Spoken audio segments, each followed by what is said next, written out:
Something happened in your garden today that you didn't see. You were there, maybe for a few minutes, maybe longer. You walked near the flowers or sat outside or simply passed through. And at some point, a bee appeared. It hovered near you for a moment. Maybe it circled once. Maybe it landed nearby.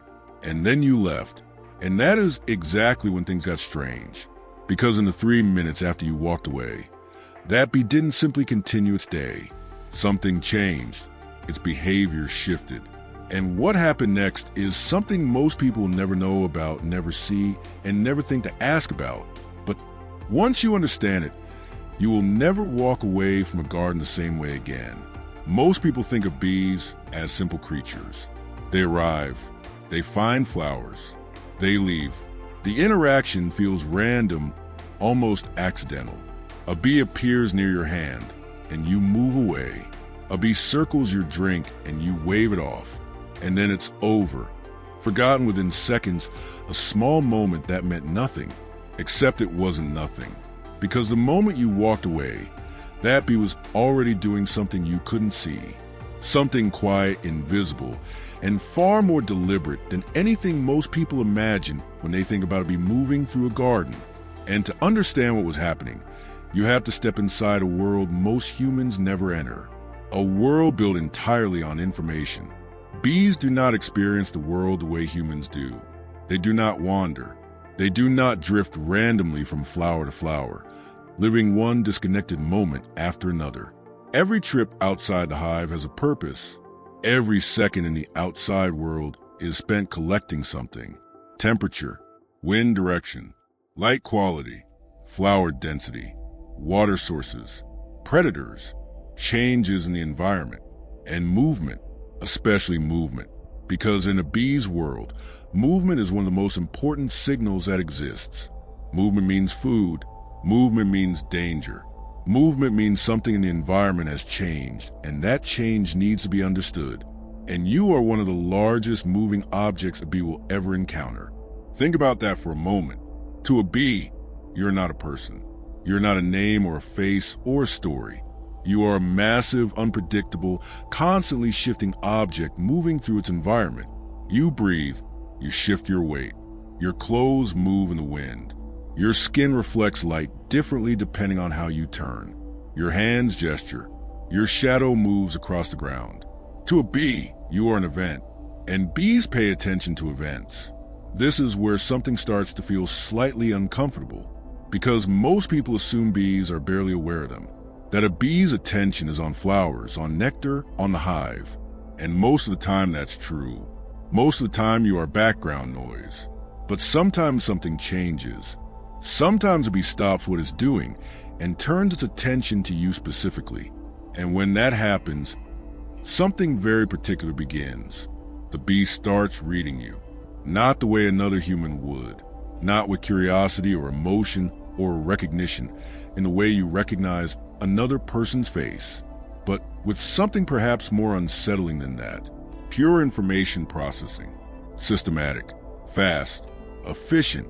The bee's visual system is processing your movement patterns, your speed, your direction, whether you are approaching or retreating, whether your movements are sudden or slow, whether you represent something the hive needs to know about.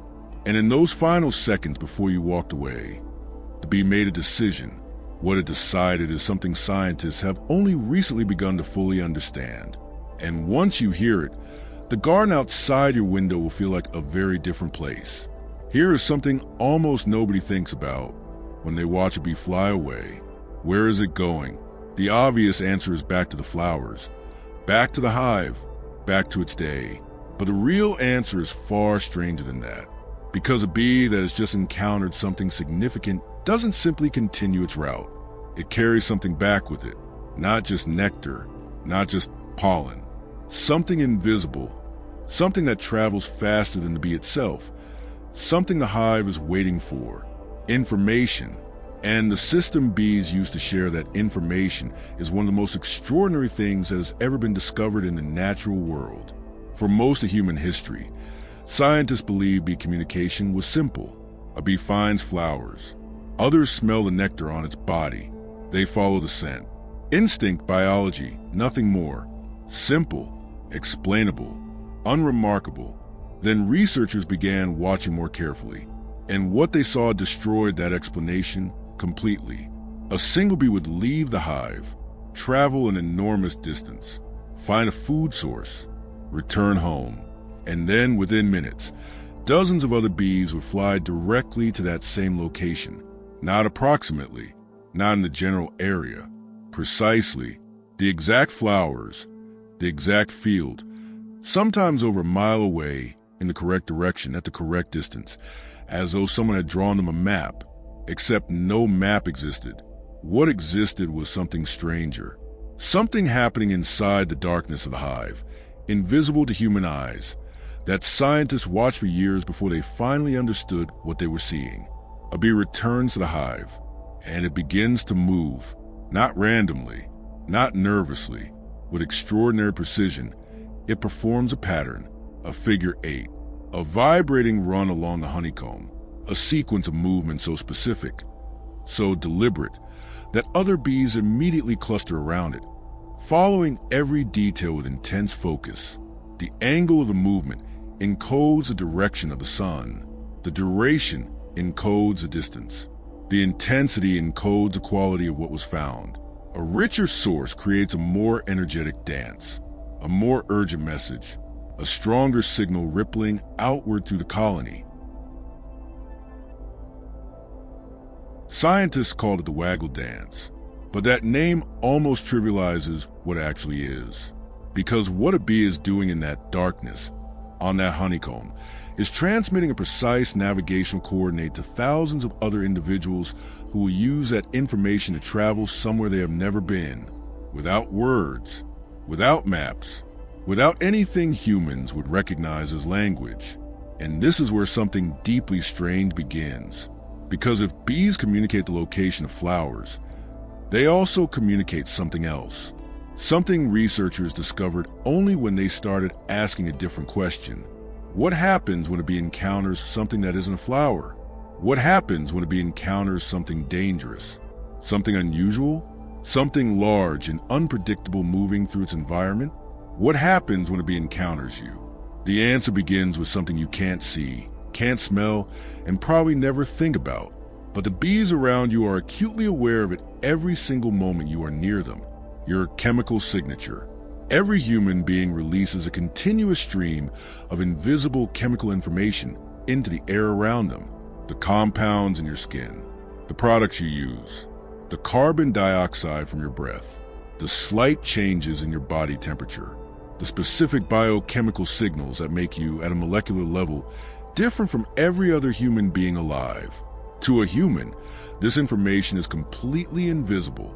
We move through the world unaware of the chemical story we leave behind us everywhere we go. But to a bee, your chemical signature is one of the loudest things in the environment. Bees evolved over millions of years to detect chemical information with a precision that makes human senses seem almost useless by comparison. Their antennae can detect concentrations so small, they are almost beyond measurement. A single molecule of the right compound can trigger a response. And the reason bees evolved this sensitivity is flowers, because flowers communicate through chemistry. They release invisible signals into the air, biological invitations, messages designed to be detected from enormous distances. And many of those same chemical patterns exist in humans. The perfume you wear, the shampoo in your hair, the lotion on your skin, the laundry detergent in your clothes. Many of these products contain floral compounds that bees naturally investigate, compounds their biology was designed to respond to, which means that to a bee's antennae, some humans don't smell like humans at all. They smell like something worth paying attention to. But here is where it becomes stranger, because scent is only part of what a bee carries back to the hive after it encounters you. There is something else. Something the hive needs to know that has nothing to do with flowers or nectar or food, whether you are safe. This is the part that changes everything. A bee's survival depends on threat assessment.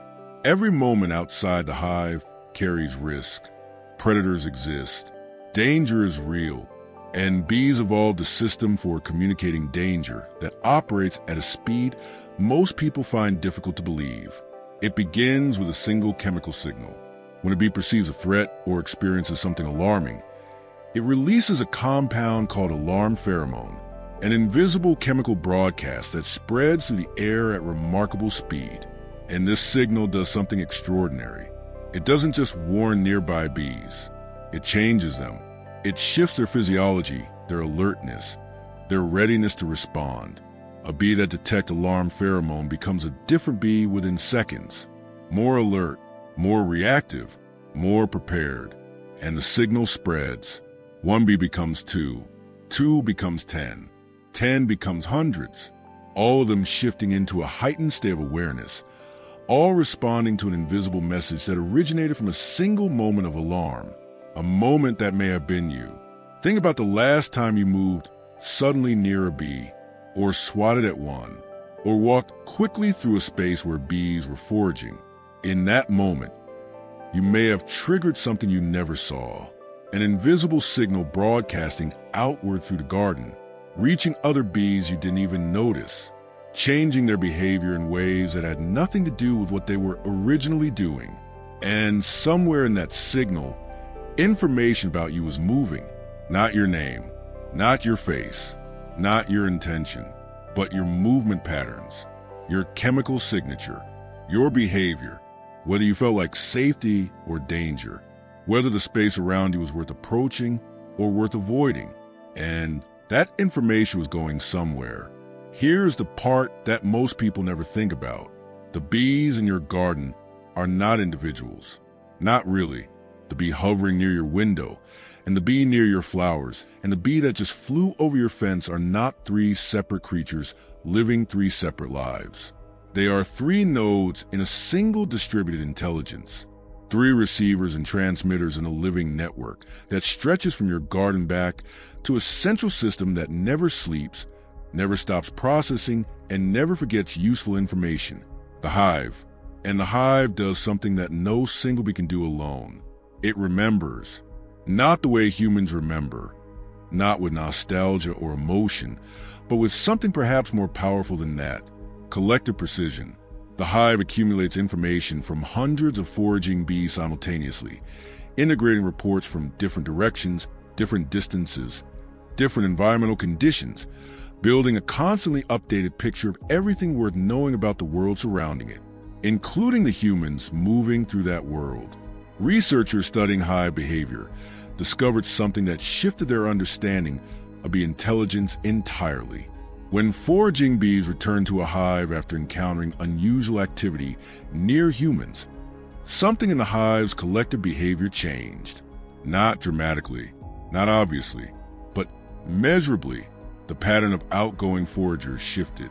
The areas being explored changed. Guard behavior near the entrance adjusted.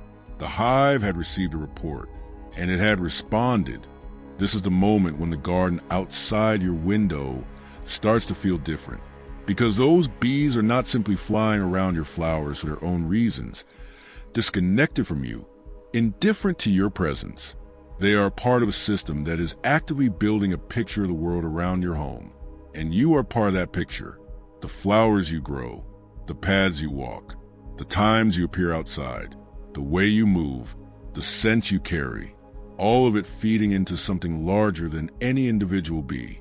All of it becoming part of the hive's understanding of your space. And here is where something almost impossible to explain begins to happen.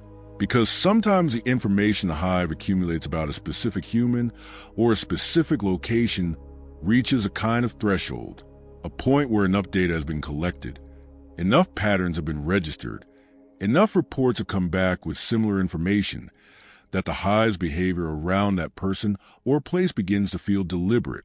Not random, not coincidental, deliberate. You have probably felt this without knowing what to call it. A bee that keeps returning to the same spot near you. A bee that hovers near your face for longer than feels accidental. A bee that seems to follow you from one part of the garden to another. A bee that appears every single time you go outside at a particular hour, near a particular plant, in a particular part of your yard. and you dismissed it because the alternative felt too strange to consider. But scientists studying bee navigation and collective behavior have found something that makes these moments harder to dismiss than most people realize. Bees are capable of building spatial memory, not just about locations, but about patterns of activity within those locations. A garden where a human regularly appears at a certain time becomes a garden the hive learns to treat differently. Foragers adjust, timing adjusts, behavior adjusts. The hive learns your patterns, not because it is intelligent in the way humans are intelligent, not because it understands you, but because learning patterns is precisely what hive intelligence is designed to do. It is what allowed bees to survive for over 100 million years, longer than almost anything else alive on this planet. A civilization built not on technology or language or written knowledge, but on the relentless accumulation and sharing of information about the world, including the world around your home, including you. There is a moment that many people have experienced that suddenly takes on a different meaning once you understand all of this. You are outside, a bee appears, it slows down near you, and then it simply stops, hovering directly in front of your face, close enough to hear the wings, close enough to feel the tiny displacement of air from its movement, and it stays there, not landing, not leaving, just staying, looking at you, or at least that is what it feels like, watching. And deep in the human brain, something very old activates, the feeling of being observed, the feeling that something is paying attention, a feeling humans are wired to take seriously, because throughout most of our history, being watched meant something mattered. What you didn't know in that moment is that the bee was doing exactly what it felt like it was doing, reading you, collecting data on your movement, your heat, your chemical signature, your behavior pattern in this specific location on this specific day, building a small piece of a larger picture that would travel back to the hive with it when it left, which it did 3 minutes after you walked away. And in those 3 minutes, something happened in the darkness of the hive that you will never see. A bee moved across honeycomb in a pattern that meant something. Other bees gathered and watched. Information transferred. The picture updated. Your garden, your flowers, your presence, your patterns, added to a collective understanding that has been building quietly for longer than you realize. The world around your home is not as quiet as it looks. The bees in your garden are not simply visiting flowers. They are nodes in a living intelligence that has been studying the patterns of the world around it for millions of years. And the space around your home, the paths you walk, the flowers you grow, the times you appear, the way you move through your own yard, has been quietly, patiently, almost invisibly becoming part of what that intelligence knows. The next time a bee appears near you and then flies away, watch it go, because it isn't just leaving, it's reporting.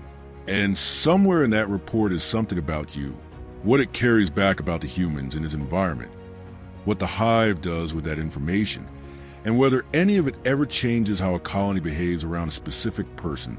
That is a question scientists are only beginning to ask, and the answers are stranger than most people are ready for.